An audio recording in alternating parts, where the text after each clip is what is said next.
Waalaikumsalam warahmatullahi wabarakatuh. Langsung saja ya, hari ini presentasi 2 kelompok. Sudah dikasih tahu Alfi kan? Sudah, Bu. Oke, dipersilahkan kelompok yang akan maju langsung saja.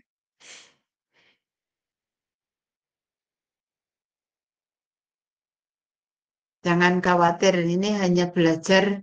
Saya katakan biasa ya, belajar bicara di depan kawan-kawan.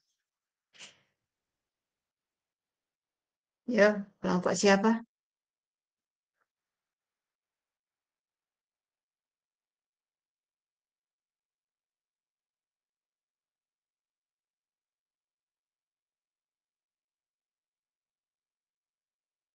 Alfi, kelompok siapa, Vi? Kelompok 1, Bu. Kelompok 1. Oke. Kelompok 1 kelompoknya siapa, Alisa?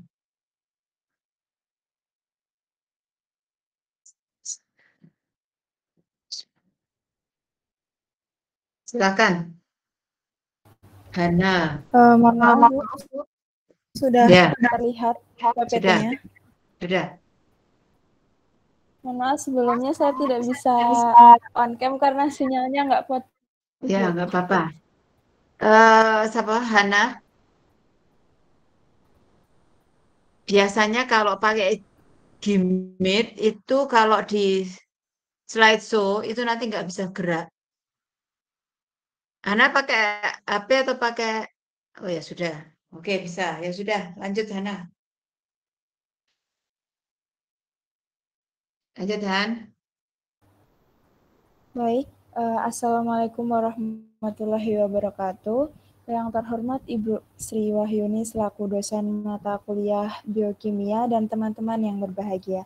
Di sini saya dan rekan-rekan saya akan mempresentasikan hasil diskusi kami mengenai osteogenesis imperfecta. Sebelumnya, izinkan saya memperkenalkan rekan-rekan saya terlebih dahulu.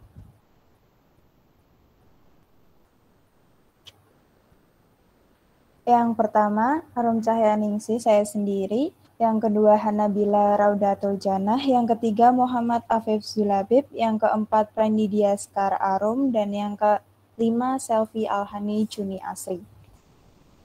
Memasuki pemateri akan dijelaskan oleh rekan saya. Waktu dan layar saya persilahkan.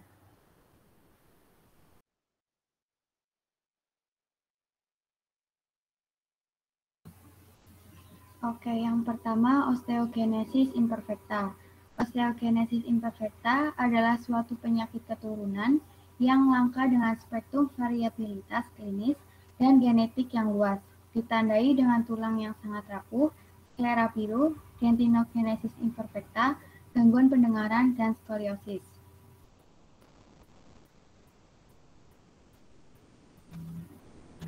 Mekanisme terjadinya.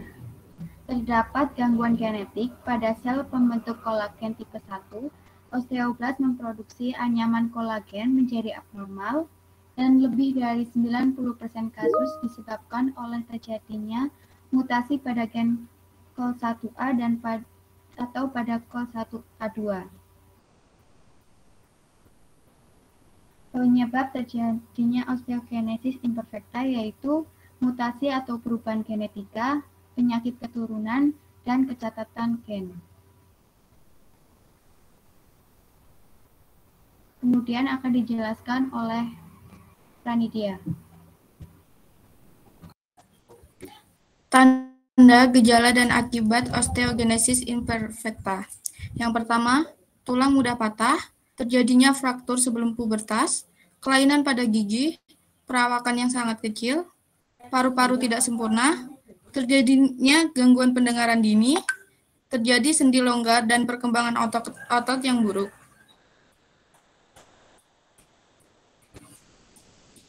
Pencegahan patah tulang atau fraktur. Yang pertama, hindari aktivitas yang dapat menyebabkan penderita jatuh. Yang kedua, tidak memberi terlalu banyak tekanan kepada tulang. Yang ketiga, melakukan aktivitas fisik ringan seperti berenang. Penanganan dalam osteogenesis imperfecta. Yang pertama, terapi fisik atau fisioterapi yang gunanya untuk membangun kekuatan dan mobilitas otot, membantu mempertahankan fungsi tulang dan sendi, dan meningkatkan kebugaran tubuh. Yang kedua, terapi okupasi yang gunanya untuk meningkatkan keterampilan motorik seperti cara mengancingkan baju dan mengikat tali sepatu. Menggunakan alat bantu kursi roda, tongkat, atau kruk dapat digunakan untuk meningkatkan mobilitas. Yang ketiga, obat-obatan. Obat-obatan yang pertama adalah bifosfonat, baik secara oral atau melalui suntikan untuk memperkuat tulang dan mencegah patah tulang. Yang selanjutnya yaitu suplemen tambahan untuk menguatkan tulang seperti kalsium, vitamin C, vitamin D, kolagen, dan magnesium. Yang terakhir yaitu dengan cara operasi. Pemasangan gen dapat dilakukan agar posisi tulang yang patah berada di posisi struktur tulang yang tepat.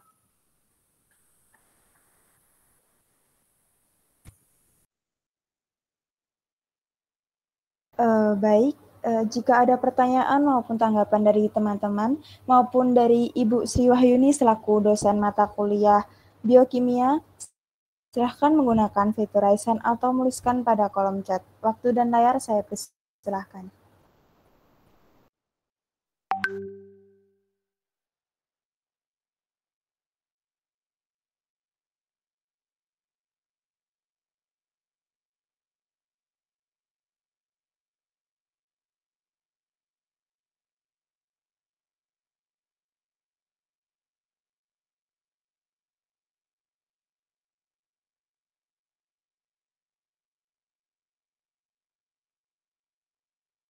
Kata saya masih mute. Ada komen? Ada yang ingin disampaikan, ditanyakan, diklarifikasi? Ini kayaknya pendiam semua atau karena sudah agak sore gitu ya, agak gimana ya. Baik, kalau nggak ada, saya boleh mengulas sedikit ya. Oke ya, jadi osteogenesis imperfecta ya. Dan kenapa? Kok saya kan fisioterapi, kenapa harus belajar atau harus tahu OI ya? Jadi OI itu sebenarnya yang terdampak adalah tulang. Sebenarnya kan ini adalah gangguan pada pembentukan kolagen. Nah, termasuk di sini kolagennya pada tulang. Mungkin saya tadi kurang dengar ya, apakah ada disebutkan bahwa biasanya anak yang bersangkutan itu matanya biru. Jadi ini kalau kita orang biasa itu kan mata sekitar yang hitam-hitam ini kan putih ya. Kalau anak dengan OI itu biasanya matanya biru. Tapi bukan berarti kalau yang orang barat yang matanya biru itu selalu semuanya OI ya. Tapi ya ada tanda-tanda khusus ya. Nah, kenapa kok kita perlu tahu OI gitu ya? Jadi sebagai fisioterapis yang mungkin pekerjaannya itu tidak jauh-jauh dari gerak dan fungsi, tidak jauh dari dampak yang terkait dengan muskuloskeletal, neuromuskuler dan yang lain yang mungkin yang terutama yang lebih banyak kita temui di rumah sakit itu kan nanti atau mungkin di rumah sakit ya, di masyarakat umum yang mungkin mereka belum paham OI. Itu yang kita temui yang banyak adalah muskuloskeletal ya. Dari sini adalah kalau tulang itu kan skeleton ya, skeletal atau skeleton ini kalau ketika dia mengalami gangguan, satu contoh patah tadi ya, karena memang OI itu dengan adanya gangguan pembentukan kolagen tadi, dampaknya tulang itu lebih rapuh. Jadi masa tulangnya itu lebih kurang kuat dibanding maaf ini belum di-record.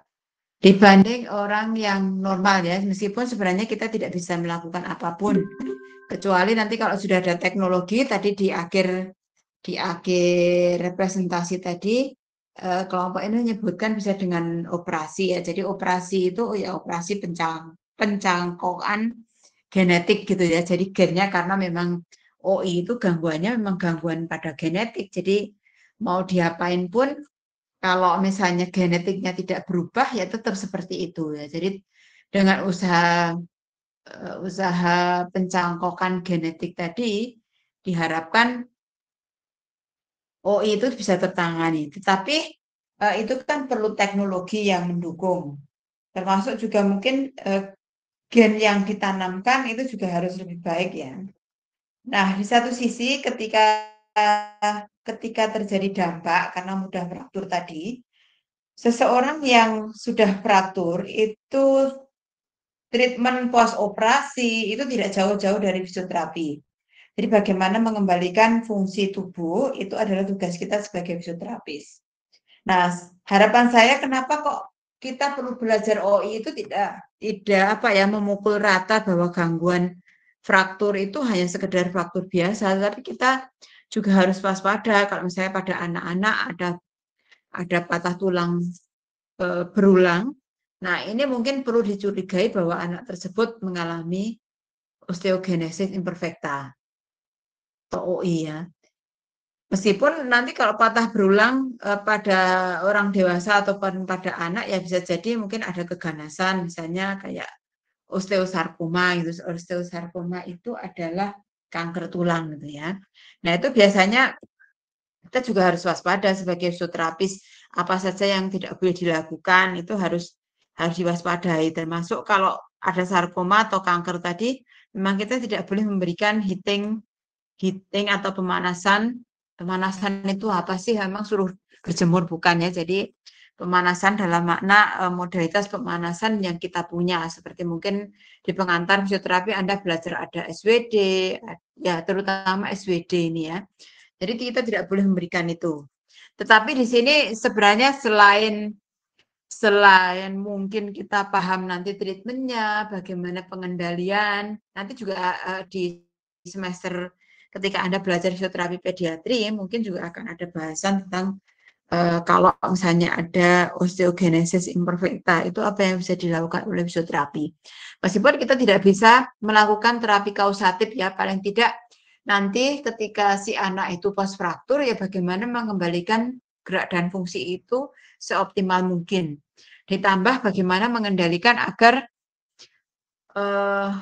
apa ya, si anak tadi tidak ada fraktur berulang karena memang dia mudah sekali mengalami fraktur karena memang tulangnya itu cenderung lebih rapuh daripada orang yang normal gitu ya.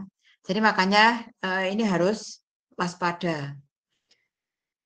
Nah, itu juga menjadi satu apa ya semacam pendidikan kepada masyarakat nanti ketika Anda paham oh ini ada OI, itu OI itu seperti ini, itu Anda sudah pahami ya. Jadi ketika di lingkungan Anda itu ada satu gangguan, ini yang dalam hal ini adalah OI, maka bagaimana Anda memberi pengertian kepada pasien dan juga bagaimana mencegah agar tidak terjadi fraktur berulang tadi. Itu jadi intinya tentang OI itu memang kewaspadaan ya, jadi kewaspadaan jangan sampai ada fraktur berulang, karena memang satu hal selain terapi genetik tadi, kita hanya bisa melakukan treatment untuk aktivitas fungsional dalam hal ini karena kita fisioterapi itu dari sisi gerak dan fungsinya.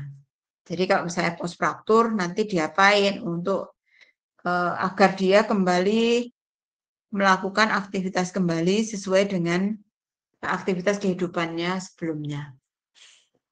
Oke, itu ulasan tentang OI. Dilanjutkan untuk kelompok berikutnya.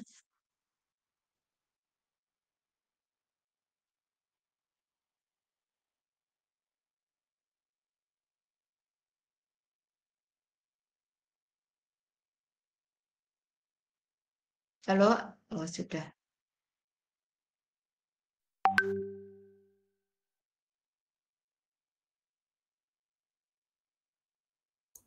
Apakah sudah terlihat, Ibu? Sudah. Baik. Assalamualaikum warahmatullahi wabarakatuh. Kami dari kelompok 12 akan mempresentasikan hasil diskusi kami tentang fenilketonuria. Sebelum memaparkan materi, izinkan saya memperkenalkan anggota kelompok. Yang pertama ada Bintang Wahyu Ramadan, yang kedua ada Cindy Hasna Fatihah, yang ketiga ada Gita Sofalahati, dan yang keempat ada saya sendiri, Trino Foliano Reksi Medisjanto. Kepada pemateri dipersilakan.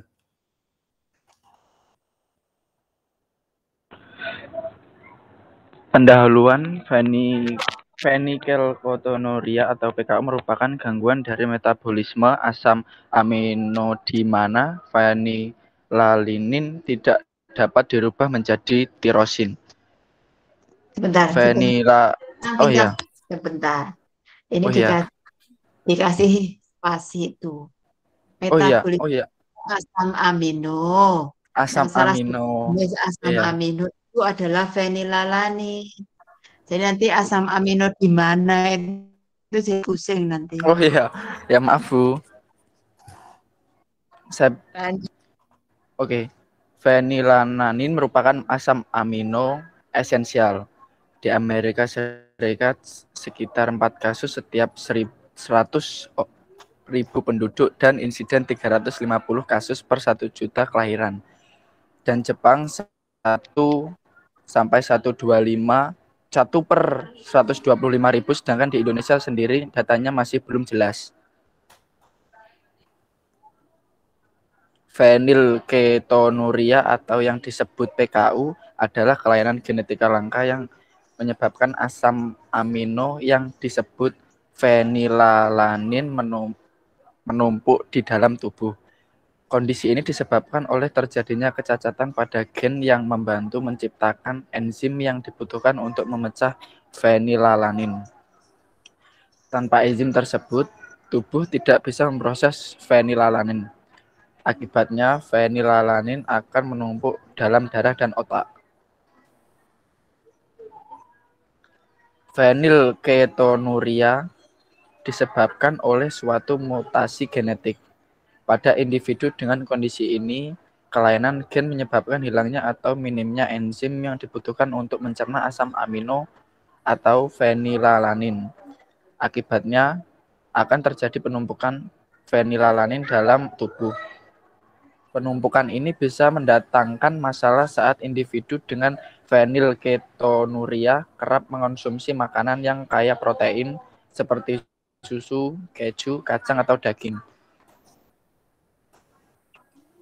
Faktor resiko untuk mengalami fenilketonuria adalah 1. Memiliki 2 orang tua dengan kelainan gen fenilketonuria.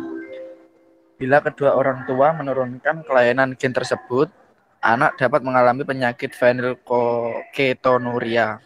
2. Berada dalam kelompok ras tertentu. Frekuensi kelainan gen bervariasi sesuai kelompok ras.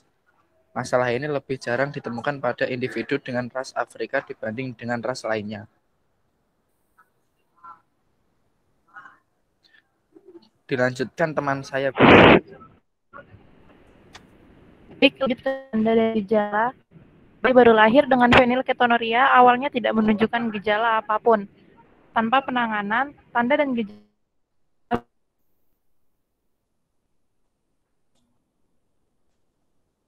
atau meliputi beberapa masalah seperti yang pertama ada disabilitas intelektual, lalu proses perkembangan yang lebih lambat, kelainan perilaku, emosional dan sosial, gangguan jiwa, hiperaktif, dan kekuatan tulang rendah. Akibat dari penyakit ini, jika tubuh tidak memproses fenilalanin, asam amino menumpuk dalam darah dan otak. Kondisi ini menimbulkan berbagai komplikasi serius yang perlu diwaspadai. Di antaranya adalah permanen pada otak, gangguan saraf seperti tremor atau kejang, dan ukuran kepala kecil atau biasa mikrosefali. Para ahli menduga beberapa faktor ini meningkatkan fenilketonuria. Kerusakan otak yang lalu tumbuh kembang anak terhambat, gangguan tingkah laku dan emosional, juga kejang dan tremor. Pencegahan dan terapi. Sayangnya fenilketonuria tidak bisa disembuhkan. Pengobatan dilakukan hanya bisa mengendalikan kadar fenilketonuria tubuh agar tidak memicu gejala serta terjadinya komplikasi. Berikut beberapa pengobatan yang perlu dilakukan pengidap untuk mengatasi fenilketonuria. Yang pertama, menjaga agar kadar fenilalanin dalam tubuh tidak berlebihan. Sebelum mengubah pola makan, pengidap dianjurkan untuk selalu mendiskusikannya dengan dokter. Sekian presentasi dari kelompok kami. Jika ada yang memberikan pertanyaan, kami persilahkan. Terima kasih.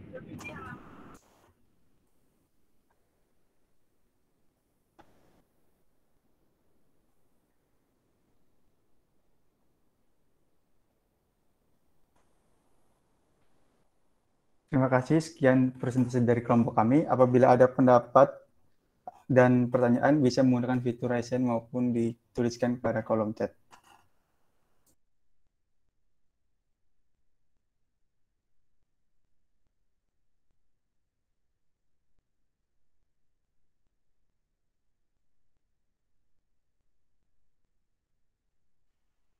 Ada yang ingin didiskusikan? Ini kayaknya dari tadi memang para pendiam nggak punya ide atau belum ada gambaran ya. Jadi kalau dilihat tadi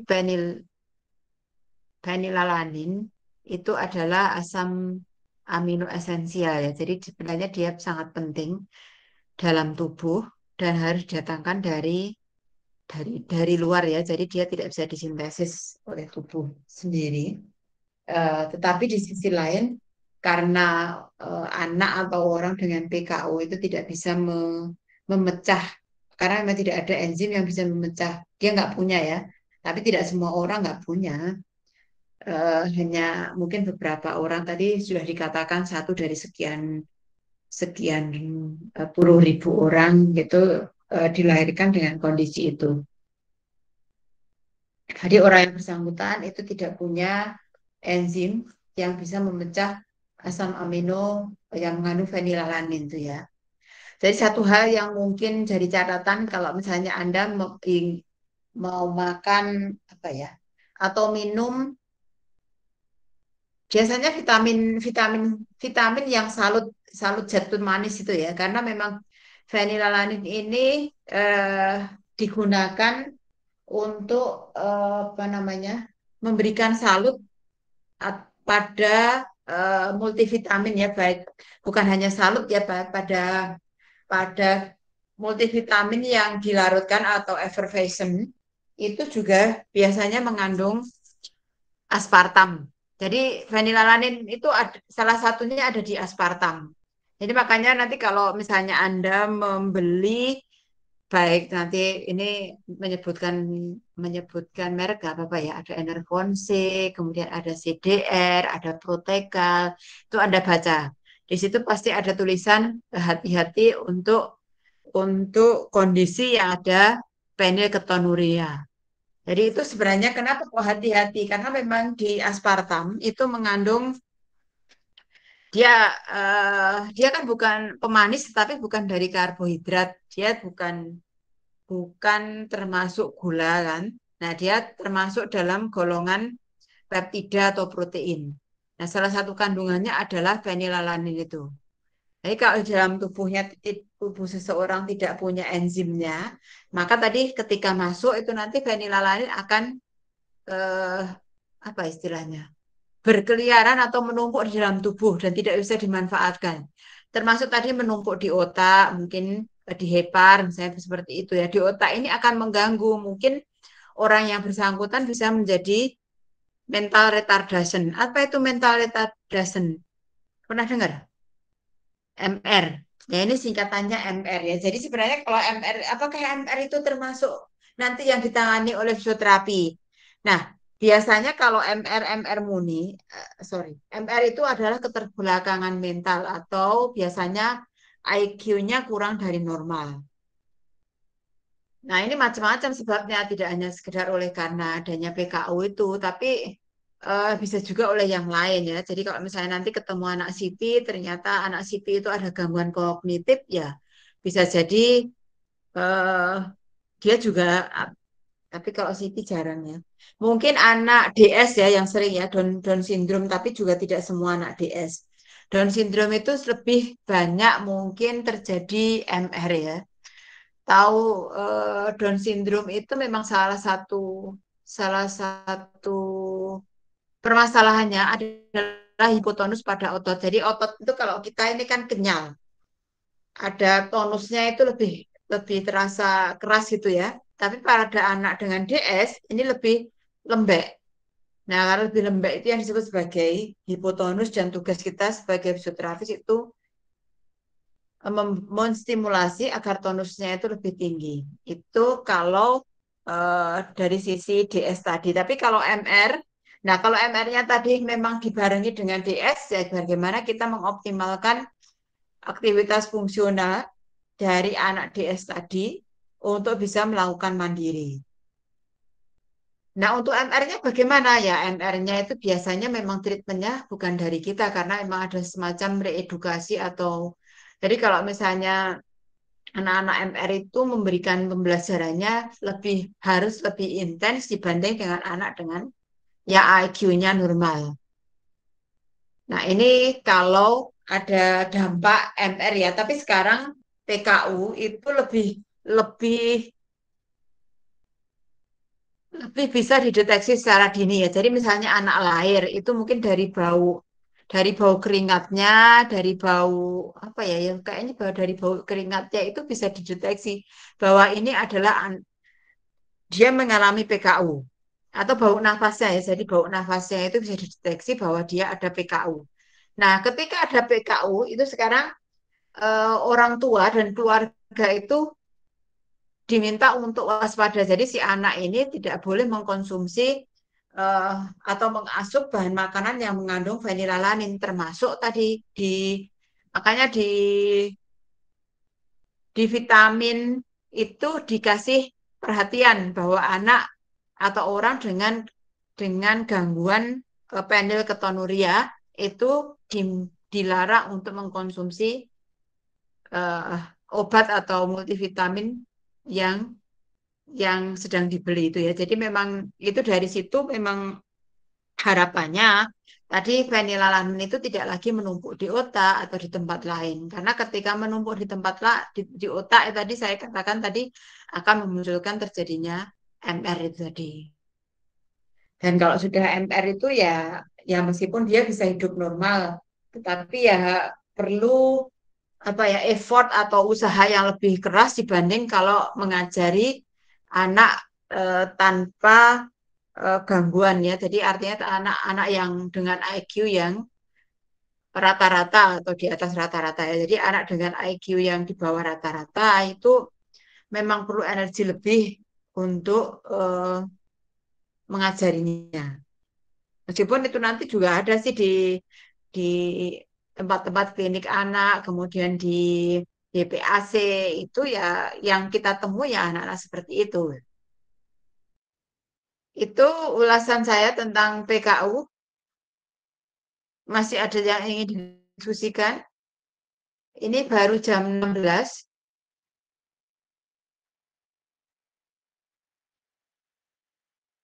Oke, untuk tugas Alfi, apakah mau saya buatkan Google Form atau di email saja?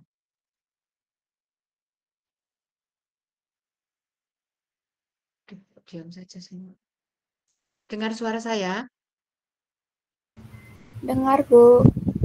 Oke, nanti silakan didiskusikan. Minggu depan kita ketemu lagi untuk 2 presentasi lagi. Jadi setiap minggu kita mohon disiapkan 2 presentasi. Begitu, terima kasih atas waktunya. Assalamualaikum warahmatullahi wabarakatuh.